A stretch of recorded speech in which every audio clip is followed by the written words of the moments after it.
Hi guys, Kevin Ellis Jr. here and welcome to this track guide for Spa and the Porsche 992. So as we come down towards turn 1 guys, first and foremost, obviously this is going to be a really important corner to get right as it leads on to a long straight and towards the Lacombe chicane at the end of the Kemmel straight. So we really want to make sure that at turn 1 we're going to optimise and absolutely maximise this corner so that, first and foremost obviously it's easier to overtake, but secondly it's also a bit easier to defend as well. If you can gain a tenth or two on the guy who's either in front or behind you, then it's going to make your job a lot easier, especially if you're in front with the draft on this car. Any kind of time you can gain at turn 1, it's going to make your life easier at the top of Radion and down the Kemmel straight. So as we approach turn 1, you're going to want to take note of this dust mark on the left hand side of the track just here. So from inside the cockpit, just before you get to the end of the dust mark, just around here, going to go onto the brakes, nice and slow up to threshold, down into second gear, and you're going to drop the brake out of it quite quickly. As we begin to turn in, you want to drop the brake out really quickly, that you can see there, go from almost up at 80%, 75%, and we drop it right down to around 20, just to try and stop any kind of inside front or rear locking. Both seem to be just as common at the moment with this car. So yeah, we're just trying to avoid the lockups. You can see the lockup lights on the inside just here. See a small inside front lockup. And once you get into the apex as well, you can see the car sort of drops down. And once it does, this is when you want to start picking throttle up, because as the car compresses into the track, that's going to give you traction. So it's all about carrying a ton of speed on entry, getting it stopped and rotated right at the centre, and being super early back to throttle and carrying the speed off the corner and down the hill.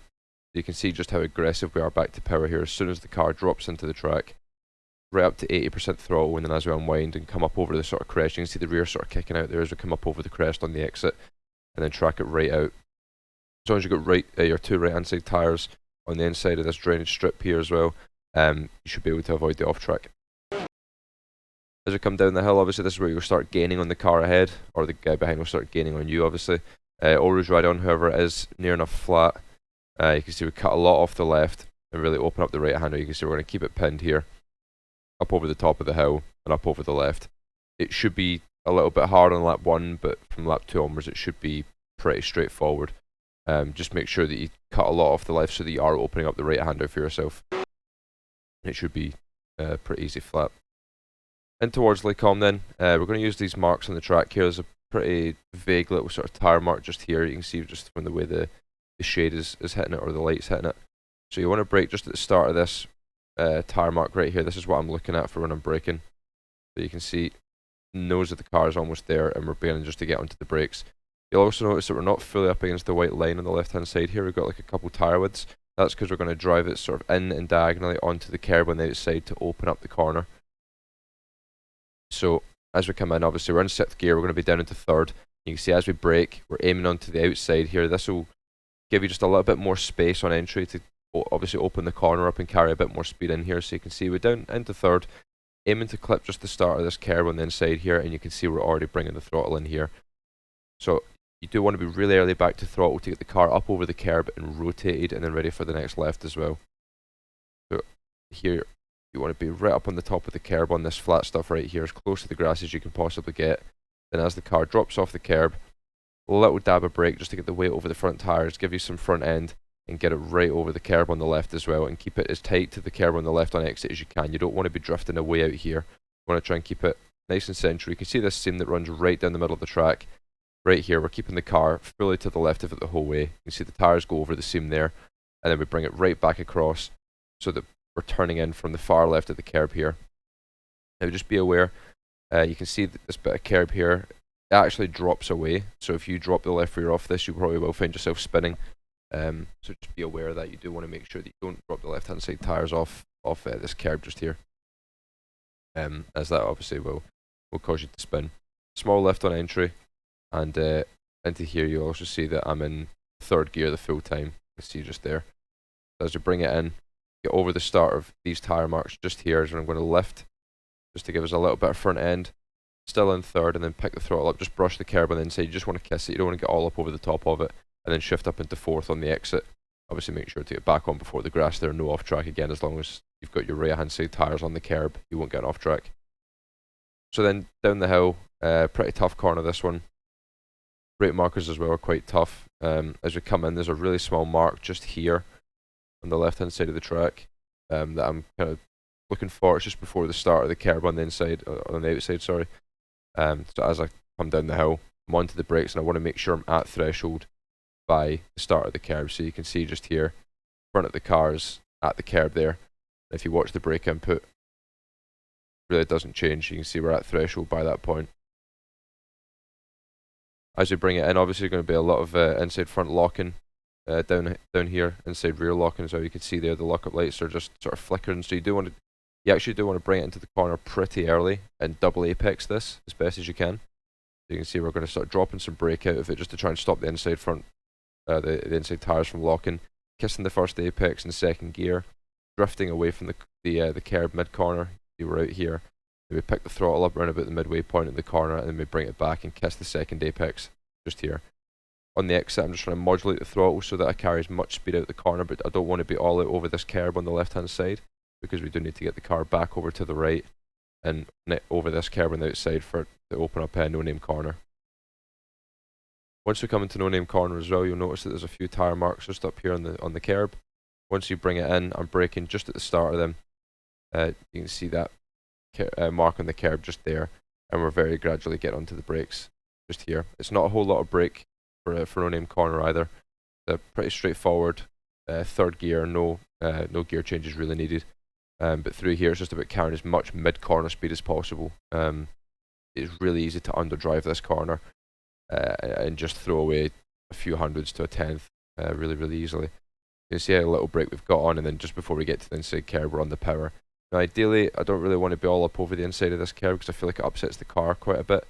You either want to be all up over the top of this or just run around the flat bit here. If you kind of catch the cambered section here like I've done, you'll notice it sort of shoots the car to the right a little bit, and then once it lands, you'll notice on exit you're going to have a little correction. You can see it's just correcting ever so slightly there, and it's sort of pushed us wide to this point here. Now, obviously with the new track limits, this isn't an off track either. The left hand side tyres are still on the curb. So as far as the sim's concerned, that is legal. We'll head down into pull on now, and similar to the intro to the com, you can see we're going to transition to the curb on the outside just to open the corner up as much as we can. And as we come in, you'll see these tyre marks here that are sort of at a diagonal angle. Once we get over the top of them, gently onto the brakes, down into fourth. We're going to wait a while to downshift here. You can see we're still in fifth just here, and then down into fourth right there. The downshift to fourth a little bit too early. It can either cause a little bit of understeer or oversteer, so we're just trying to drive it in fifth until it feels stable through the wheel, and then downshift into fourth, and we're just about ready to get back to power. So we're down into fourth. Once we kiss the apex on the inside, minimum speed of about 165, then we're going to pick the power up now and just gently get back onto throttle. Once you go over this tyre mark right here, this is normally your full throttle mark here, this big line of rubber being laid down. So once you get to the start of it, you do want to be near full throttle, and then you can see I'm 100% throttle before I get to the end of it here. From the curb on the outside, we start aiming it back in towards the inside, and on the exit here you can see the car is going to want to move around quite a lot. The rear isn't quite planted through here, so it is a little bit of a tough one to keep the car going in a perfectly straight line. Then obviously on the exit, feel free to use this curbing. Again, as long as your left hand side tyres are on the red and white, you'll be fine, so obviously that there was pretty safe. But in a normal case, there's no real need to run that wide, you know, to where you've only got two wheels on the curb. You know, generally you don't need to run that wide at the exit of pull-on. Into the Fagnes chicane. Again, brake markers are really tough into here. There's no boards, and even the marks on the track are pretty bare. So what I'm generally doing is trying to get to threshold just before the start of this curb on the outside here. So you see I get onto the brakes there at the start of the curb on the left hand side, and this is the brake input. This is my brake input here, and you can see that really doesn't change. I'm going to gradually drop the brake out of it as we turn it in, and down into third gear as well. Now again, take your time with the downshifts. There's no rush to get down the gearbox. You can be nice and smooth with it, and just make sure that you obviously make sure you get down into the desired gear before you get back to power. But if you do happen to get the last downshift done just before you pick up power, that is absolutely fine. As I say, there's no real rush to get down the gears in this car. On the inside here, you can see this darker line just on the inside of the curbing up here. This generally is what I use for a throttle pickup. So you can see we're getting back to power just roughly here. You can see the front of the car is near enough at it. So it's just slightly before that darker patch. Wrap the kerb on the right hand side the whole way through. Right hand side tyres are on the red and white, and then once we come off that kerb, we're up to 100% throttle. Flick it into the left and lift out. Get the weight to transfer over the front tyres as we decelerate a little bit, and then pretty rapidly back onto power again. Wrapping the left hand side tyres just over the top of this kerbing on the inside here. This will help rotate the car and really get it pinned and pointed to where we want it to go, so that we can get back to throttle just that little bit earlier. On the exit again, 2 left hand side tyres on the red and white. Absolutely no issue there. Nice and safe from any kind of off tracks. Again, into Stabilo 1 then. Brake markers again are pretty hard to go by. I'm braking so that I get to threshold by the start of this kerb just here. So you can see, getting onto the brakes as we get to the start of the kerb. See the front of the cars over it there. You watch the brake input now as we go into the corner. It's gradually coming back down now, so we've hit our threshold point at the start of the kerb, and then here we're gradually trailing off as we come into the corner. Again, we're in third gear, just going to leave it in third, and you can see we pick throttle up just as the right front gets to that inside kerb, and we've got a minimum speed of about 120 kph. Gradually getting back onto the power, nice and smooth. Just squeeze the throttle pedal on exit, and just let the wheel give you the feedback on what the rear of the car is feeling. And then on the exit, again, right hand side tyres on the red and white. So you see as we come through here, we're sort of gradually tracking left on exit. We played it quite safe here, but then on the entry to Stabilo 2 or Curve Paul Frere or whatever you want to call it, then generally we'll begin to kind of track out just a little bit. And then as we drop off the kerb, small lift here just to try and get the front nose in, keep the car nice and stable as well. It does want, if you try and go pinned, it does want to kind of over rotate normally. So you can see we just sort of kiss the kerb on the inside and we get back to 100% throttle before the end of this kerb meets the grass as well. So these are all the kind of reference points that I'm looking at as my brake point, my lift off point, back to 100% throttle by X point as well. So again, take notes of these small little things, these little nuances and marks in the track, and yeah, once you get it sort of into your head and everything sort of sticks, you should begin to feel a rhythm when you go out and do laps with it as well. So a couple of corners left to go then. Blanchimont, really hard one, especially in this car. It's not quite as easy as in GT3s where generally you can take it flat or near pinned. Through here is quite a significant lift. So you can see there's this tyre mark that goes from the white line here and cuts in. I generally use this as like a turn in and a lift off point at the same time. So once I hit the start of that sort of tyre mark just there, you can see we're already beginning to turn in. You've already got the steering angle. And then at this point here, when I get to the end of the tyre mark, is when I lift.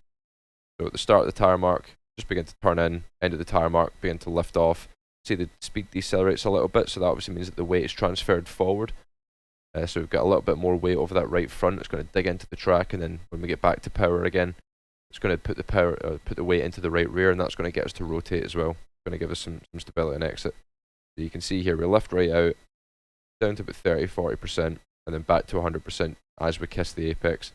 So you really want to be at 100% at the apex at the earliest.